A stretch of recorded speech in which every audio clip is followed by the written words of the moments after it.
여러분 한 주간 평안하셨죠? 시편 산책, 오늘은 시편 142편입니다. 전체가 7절인데요.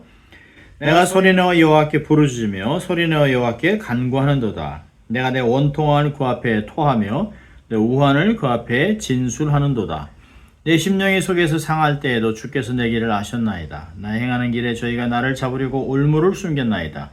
내 우편을 살펴보고서 나를 아는 자가 없고 피난처도 없고 내 영혼을 돌보는 자가 없나이다. 여호와여, 내가 주께 부르짖어 말하기를 주는 나의 피난처시요 생전 세계에서 나의 분길이시라 하였나이다. 나의 부르짖음을 들으소서. 나는 심히 비천하나이다. 나를 핍박하는 자에게서 건지소서. 저희는 나보다 강하나이다. 내 영혼을 옥에서 이끌어내어 내사 주의 이름을 감사하게 하소서. 주께서 나를 후대하시리니 의인이 나를 두루리이다. 아멘. 오늘은 그 1절에 있는 말씀대로 소리내어 여호와께 부르짖으며 라고 하는 제목으로 말씀을 나누려고 합니다. 참 이 상황을 보면 막다른 골목길에서 드리는 정말 절박한 기도의 내용이 오늘 본문에 있는 내용입니다. 오늘 본문의 표절을 보면 다윗이 굴에 있을 때 지은 마스길 곧 기도 이렇게 나와 있습니다. 그러니까 마스길이라는 말은 이게 교훈이라는 뜻인데요. 이 시편 다윗이 굴에 피하여 있을 때라고 표제가 붙은 시편은 시편 전체에 딱 두 개가 있습니다. 오늘 본문은 142편하고 57편입니다. 그러니까 다윗이 자신의 주군이자 장인인 사울 왕에게서 오해와 모함을 받아서 도망을 다닐 때 숨었던 굴이 또 역시 두 개가 있습니다. 보면 하나는 아둘람 지역에 있는 굴입니다. 사무엘상 22장입니다. 그곳에 다윗이 숨어 있을 때 가족이 내려오고 또 원통한 자, 마음이 상한 자, 사회에서 정말 어려운 핍박을 받은 사람들이 다 다윗에게 몰려와서 400명이 넘는 사람들이 나중에 이스라엘의 백본들이 됩니다. 그래서 거기에 이제 아둘람 동굴, 그래서 아둘람 공동체라고 하는 말도 합니다. 두 번째 있는 굴은 엔게디 광야에 있던 굴입니다. 숨어서 말 한마디 못하고 숨어있던 그런 곳이에요. 이게 사무엘상 24장에 나옵니다. 오늘 많은 사람들은 이게 엔게디냐 이게 아둘람이냐라고 합니다만은 구약 학자들은 대개가 오늘 시편 142편은 엔게디 광야에서 숨어있을 때 쓴 글이라고 생각을 합니다. 시편 기자가 처한 상황을 보면 참 암담한 상황입니다. 정말 목숨이 경각에 달려있는 그런 위험한 곳입니다. 캄캄한 굴에 정말 다윗을 찾는 사울의 불같은 눈으로 3,000명의 정예부대가 정말 다윗 하나를 찾으려고 온 이스라엘 땅을 이잡듯이 뒤지고 있는 상황입니다. 그런 가운데 광야 굴에 숨어서 정말 소리도 내지 못하고 있는 그런 상황이죠. 자, 보면 1절에 내가 소리내어 여호와께 부르짖으며 소리내어 여호와께 간구한다 라고 얘기하고 있습니다. 그 상황이 어떻습니까? 2절 보니까 내가 내 원통함을 그 앞에 토하며 내 우환을 그 앞에 진술한다 라고 얘기합니다. 원통함이란 말은 슈야흐라고 하는 그 히브리 단어로 덤보를 가리킵니다. 그러니까 고통거리가 한둘이 아니에요. 막 어떤 것은 막 뒤섞여 가지고 막 문제가 좀 더 커지고 가시덤불처럼 얽혀 있습니다. 질식할 정말 지경입니다. 그냥 하나로 끝나는 게 아니라 산 넘어 산, 강 건너 강, 어려움이 산더미 같이 쌓여 있는 상황을 이야기합니다. 여러분, 이 문제가 자기가 어떤 잘못을 저지르고 불법을 저지르고 사고를 쳐서 도망다니는 상황이 아닙니다. 나라를 구국공신으로 나라를 세우고 정말 하나님을 경외하는 삶인데 자기를 질투해서 온 백성이 자기를 따르니까 사랑하니까 그걸 질투해서 장인이 왕이 다윗을 죽이려고 하는 상황입니다. 참 억울함이 내포되고 있죠. 3절을 보면 내 심령이 속에서 상할 때에도 주께서 내 길을 아셨나이다. 나의 행하는 길에 저희가 나를 잡으려고 올무를 숨겼나이다. 다윗을 잡으려는 사람들은 다윗이 갈 만한 모든 길에 올무를 놓았습니다. 다윗의 대적들은 다윗을 잡기 위해서 그냥 어떤 면에서는 군사를 풀어놓고 현상금을 걸어놓고 요즘 같으면 사진을 붙이고 현상금 얼마 100만 불 뭐 이런 식으로 엄청난 돈을 그 현상금으로 걸어놓고 길목마다 군사를 풀어놓고 수색대 밀정을 보내서 여기저기 샅샅이 훑어가며 찾아다니고 있습니다. 이때 영문도 모르는 다윗을 도왔던 제사장 아히멜렉과 그 마을의 제사장 85명이 한꺼번에 도륙을 당합니다. 제사장의 가족들도 아이와 여인들 상관없이 모두 사육당했습니다.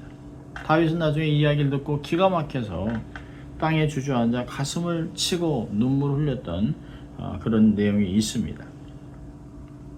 세상에는 어찌하든지 나를 실족하고 나를 망하게 하려고 작정을 한 사람들이 있습니다. 사실 그냥 가만두기만 하면 좋을 것 같아요. 내가 뭐 잘못을 한 것도 아니고 자기들에게 악을 행하는 것도 아닌데 그저 나를 짓밟고 없애려고 하는 사람들이 있습니다. 그저 하나님을 잘 섬긴다는 이유 때문에, 또 어떤 면에서는 정직하게 사는 것 때문에, 자신과 같이 지악을 행하지 않고 다르게 사는 것 때문에, 우상 섬기는 것에 함께 동참하지 않기 때문에 그런 이유로 못 살게 굽니다. 날 잡으려고 어떻게든지 말로 뭐 행동으로 뭐 상황에서 뭐 그냥 기회만 보고 있습니다.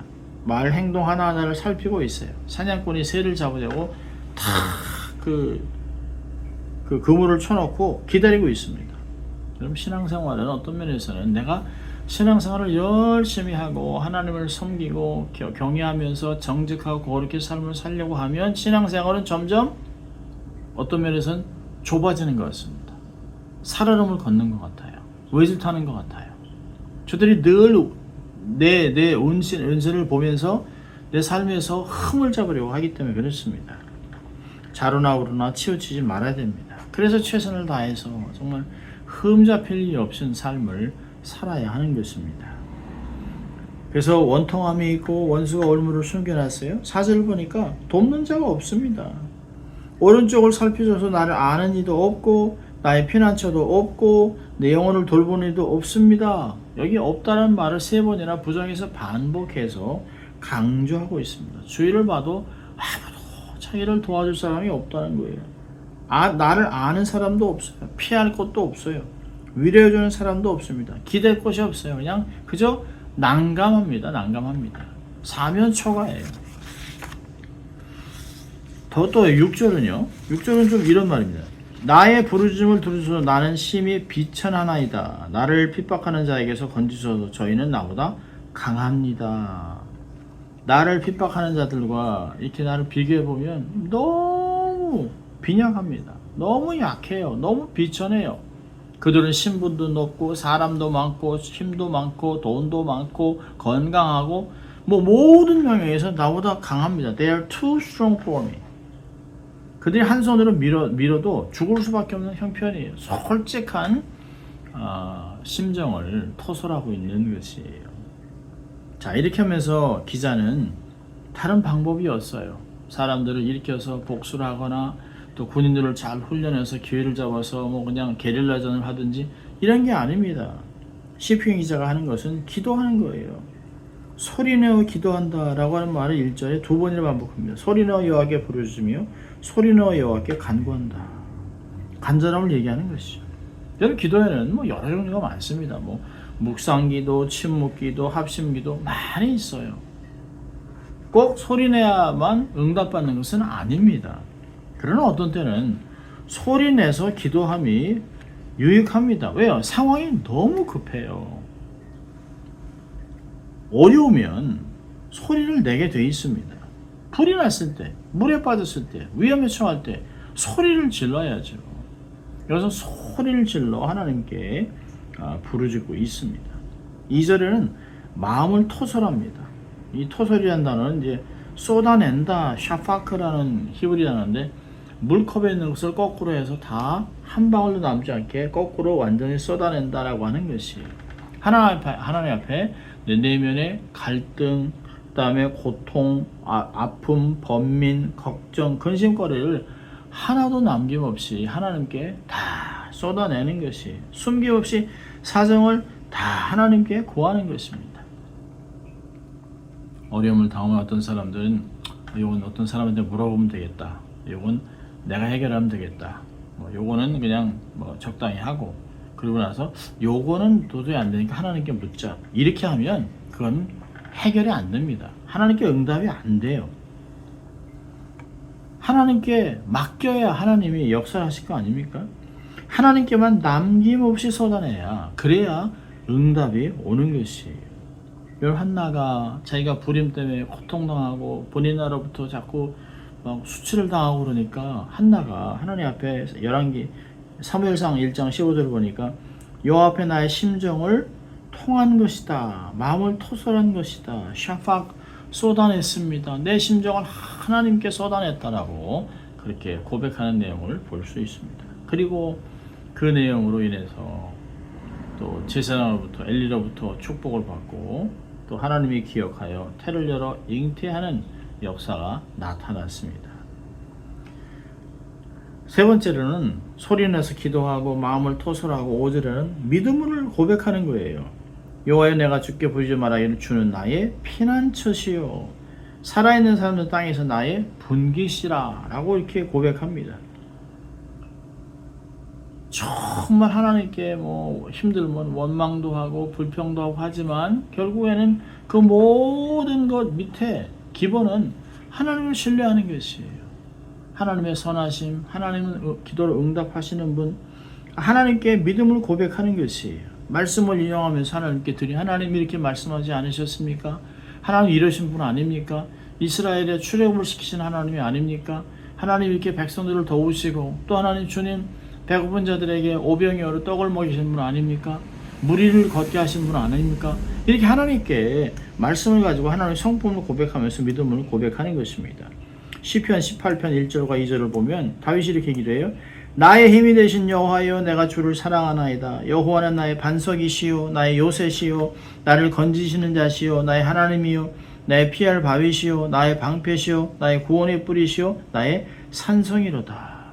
참 이런 걸 보면 참 시인은 그 마음에 하나님을 향한 참 깊은 감동, 고백들이 터져나오는 것을 볼 수 있습니다. 이런 역사 속에서 기도의 사람들의 기도문을 보면 하나님께 고백하는 기도가 많아요. 특별히 확신을 갖고 기도했습니다. 하나님 긍휼하시고 인자하시고 무소부지하고 능력이 많으시고 긍휼하시고 이렇게 하나님의 성품을 하나님께 아뢰면서 기도들이 참 많습니다. 그렇게 고백하다 보면 어떻게 돼요? 세상의 문제보다 하나님이 훨씬 월등하고 탁월하고 능력이 많다는 것을 자꾸 마음이 확신을 갖습니다. 그러면서 담대하면서 하나님이 도와주시면 된다. 하나님 계시면 하시면 된다. 하나님께만 맡기겠다라는 그런 마음들이 생기는 것이에요. 그러면서 사실 결론적으로 7절에 이렇게 힘든 가운데 기도를 하면서도 마지막에 뭐라 그럽니까? 내 영혼을 옥에서 이끌어내사 주의 이름을 감사하게 하소서. 그리고 주께서 나를 후대하시리니 의인이 나를 두르리이다.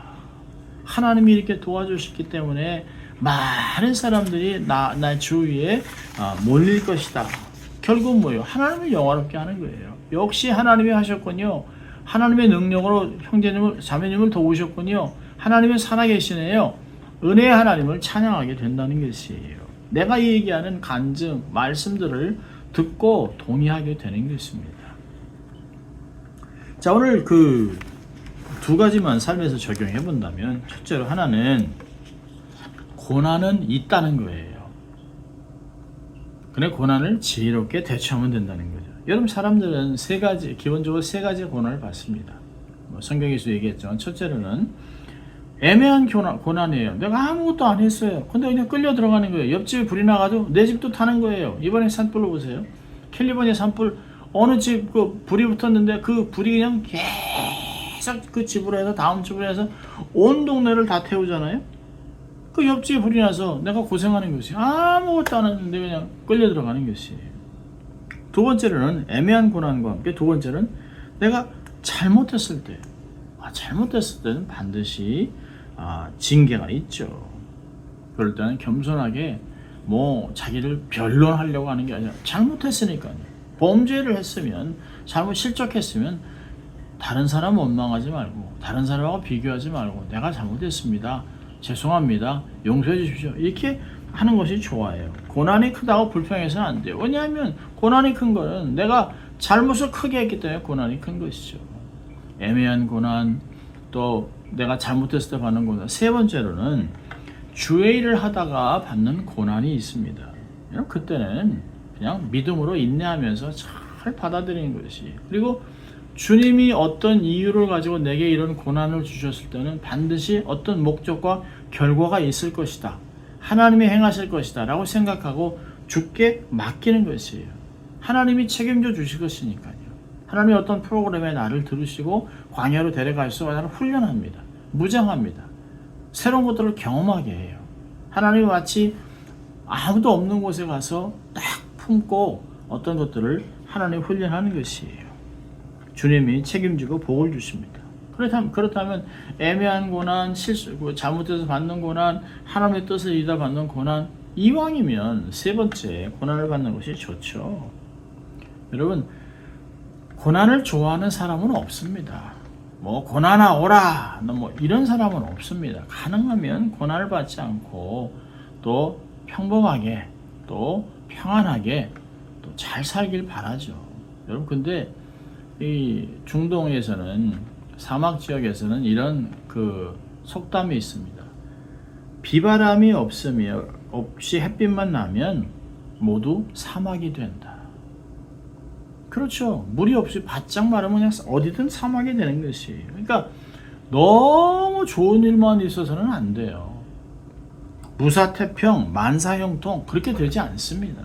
사람은 성장통이라는 게 있지 않습니까? 자꾸 자라면서 조금씩 성장하면서 옷도 작아지고 또 몸도 커지면서 뼈도 커지고 하면서 성장통이라는 게 있습니다. 그렇지 않으면 사람이 자라지도 않고 애기같이 있으면서 마치 뭐 이렇게 온실에서 있으면 바람 불면 훅 하면 날아갑니다. 그건 하나님의 사람들이 아니에요. 그래서 고난이 온다 그러면 일단 멈추세요. 허우적거리면 더 빠집니다. 그 두 번째는 자신을 돌아보세요. 이게 애매한 고난인가? 아니면 이게 뭐 내가 잘못한 것인가? 내가 뭐 범죄한 것이 또 히든 어젠다가 있는 것인가? 돌아보세요. 그 세 번째는 하나님께 이 내가 주를 위해서 하던 건데 이 고난이 오네. 사단의 공격이네. 그럼 주님께 물어봐서 원인을 찾고 주님이 주시는 방법대로 뭐 회개하든지 영적 전쟁을 선포하든지 하나님의 역사를 감당하든지 해야 됩니다. 그래서 고난이 올 때는 아주 지혜롭게 분별하고 지혜롭게 반응하는 게 굉장히 중요한 것입니다. 서두르지 마세요. 허우적거리지 마세요. 사람을 찾아다니지 마세요. 하나님 앞에 앉으십시오. 여러분, 고난은 하나님이 여러분을 향해서 내게로 와라 라고 마이크로폰으로 소리를 치는 것 같습니다. 메가폰으로 이리 오너라 라고 부르는 그런 소리인 것 같습니다. 그래서 고난은 어디나 있습니다. 고난은 누구에게나 있습니다. 고난을 지혜롭게 대처해야 합니다. 자, 두 번째로는 고난 중에서도 믿음으로 선포해야 합니다. 모든 기도의 응답을 마음에 새기고 그렇게 될 것을 선포해야 돼요. 하나님이 이렇게 어려운 중에서도 하나님의 영광 받을 것을 내가 선포합니다. 믿습니다. 하나님의 역사가 일어날 것입니다. 어둠은 감당하지 못할 것입니다. 어둠은 묶이고 또 모든 속박dem은 풀리고 하나님의 영광이 드러날 것입니다 라고 선포해야 돼요. 상황이 바뀐 다음에 선포하는 건 누구나 다 할 수 있죠. 상황이 다 잘 풀린 다음에 감사하는 건 아무나 다 하죠. 그런데 상황은 하나도 바뀌지 않았는데 믿음이 커져서 하나님께 막 믿음의 선포를 하는 것이에요. 이게 다 시편 기자가 했던 동일한 내용들입니다. 상황은 여전히 있어요. 감옥에 있어요. 눈물 나요. 정말 죽고 싶은 심정이지만 그 가운데서도 하나님은 실수하지 않으신다. 하나님은 능력이 많으시다. 하나님은 나를 도와주실 거다. 하나님 나를 통해 영광 얻으실 거다. 이렇게 믿음으로 선포를 하라는 것이에요. 여러분, 말한 대로 고백한 대로 믿음을 선포한 대로 이루어질 것이에요. 히브리서 11장 1절은 믿음은 바라는 것도 실상이요 보지 못하는 것의 증거니라. 믿음이 없으면 하나님을 기쁘게 할 수 없어요. 하나님 앞에 나가서 기도해야 됩니다. 요한일서 5장 14절 15절은 그를 향하여 우리가 가진 바 담대한 것이 이것이니 그의 뜻대로 무엇을 구하면 들으심이라. 우리가 무엇이든지 구하는 바를 들으시는 줄 안즉 우리가 그에게 구한 그것을 얻은 줄을 또한 아느니라. 믿음으로 이미 주셨다. 상황은 하나도 안 바뀌었어요. 그런데 하나님이 이미 이루셨다. 그래서 구약에서는 미래의 것을 확신하면 과거로 표현합니다. 나는 내일 학교 갔다 왔다. 상황은 하나도 변하지 않은데 하나님이 역사하시고 모든 악인들은 물러갔다. 악인들은 망했다. 이렇게 선포한다는 것이에요. 믿음으로 선포하는 삶을 살아야 합니다. 여러분 고난이 삶에 온다고 지레 겁먹고 포기하지 마세요. 낙심하지 마세요. 좌절하지 마세요. 원망하거나 불평하지 마세요. 그건 사단의 전략입니다. 그래서 자꾸 믿음을 다 쏟아내게 하는 거예요. 받은 은혜를 다 쏟아내게 하는 것이에요. 하나님은 오히려 하나님은 이런 것들을 다 극복하고 능력으로 무장되기를 원하십니다. 여러분 기회를 선정하세요. 하나님을 새롭게 경험할 기회가 왔다. 하나님이 영원롭게 할 기회가 왔다. 하나님 역사하여 주시옵소서 믿습니다. 그리고 나가는 것입니다. 하나님의 역사를 감당하고 승리를 선포하는 여러분 되시길 주의 이름으로 축원합니다. 기도하겠습니다. 하나님 아버지 감사합니다. 또 한 주간 말씀을 붙잡고 승리하며 믿음으로 선포하며 하나님의 영광을 드러내는 귀한 종들 다 될 수 있도록 하나님 축복하여 주시옵소서. 감사하고 예수님 이름으로 기도합니다. 아멘. 여러분 한 주간 승리하시기를 바랍니다.